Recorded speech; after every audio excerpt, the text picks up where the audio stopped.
to Make Bharat Aware. I am Kriti Prajapati with you. Today in this video we are going to discuss that why our neighbouring country Sri Lanka recently faced political crisis.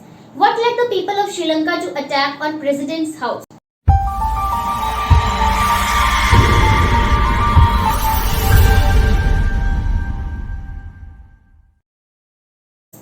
Sri Lanka's political crisis has deep connection with its economic crisis. Yes, Sri Lanka has gone bankrupt in the past few months. It had no foreign exchange left in its economy. More than 500,000 people in Sri Lanka have fallen into poverty in the past few months. Doctors in Sri Lanka had predicted that economic crisis may kill more people than COVID did. There were daily power blackouts, widespread protests on the streets, and a high rate of inflation on all basic commodities. Now the basic question that arrives in everyone's mind that why Sri Lanka faced economic crisis. Before knowing the answer of this question and before discussing the economic crisis of Sri Lanka, let's have a look on the statistical data of Sri Lanka to have a picture of Sri Lanka's condition in our mind. 70% Sri Lankans are missing a meal every day. 12% poor households are at crisis level. 4.8 million children, which is a huge number, are skipping their school. 3 million people need humanitarian aid and 4 lakh Sri Lankans have lost their jobs, which means Sri Lanka is going through massive unemployment. Now let's look on the inflation rate of Sri Lanka. As in the graph we can see that in the year 2021, Sri Lanka's inflation rate percentage was approximately 5%. And in the period of 1 year only, Sri Lanka's inflation rate has continuously increased, and in the year 2022 Sri Lanka's inflation rate percentage has reached to 55% approximately, and it is a huge gap between the year 2021 and the year 2022. Now let's look on the Sri Lanka's shrinking foreign income. Remittances have continuously increased in Sri Lanka. As we can see the graph, from 2005 remittances are continuously increasing in Sri Lanka. Now let me tell you, remittances is basically the money spent by the foreign workers in their home country, and it is not a good sign for any country. Now let's look on the tourism earning of Sri Lanka. Sri Lanka's tourism sector has huge share in its economy. From the year 2005, Sri Lanka's tourism earning is continuously increasing. But as we can see in the graph that in the year 2020, Sri Lanka's tourism revenue was completely destroyed due to the COVID-19 pandemic.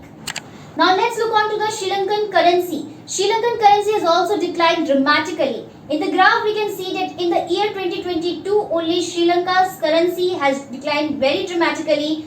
In January 2022, $1 was equals to 200 Sri Lankan rupee. And in the same year, in April 2022, $1 was equals to 310 Sri Lankan rupees, and now it is even more than that. Now the basic question that again arises in everyone's mind that why Sri Lanka faced economic crisis.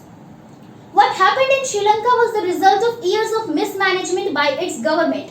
Sri Lanka imported more than it exported. Sri Lanka spent more than it earned. The country also faced trade deficit, which is also known as budget deficit, and instead of trying to reduce the deficit, the country expanded its debt.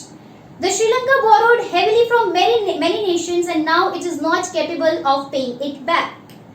Sri Lankan government has used much of its resources and money and credit in just political rallies and political campaigns rather than utilizing and investing it in an effective way.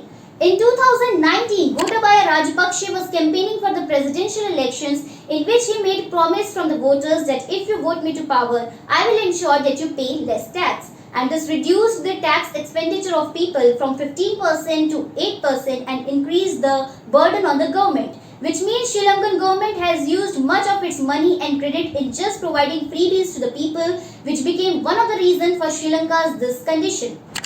In April 2021, Gotabaya Rajapaksa did another blunder in which he banned all chemical fertilizers. As he said, it is good for health and it will promote organic farming. But the critics said that Sri Lankan government has just banned the import of chemical fertilizers just to save the foreign reserves in the economy, and after the few months, Sri Lanka's much of the agricultural output was completely destroyed, and Sri Lanka was forced to import rice and other essential grains from other nations.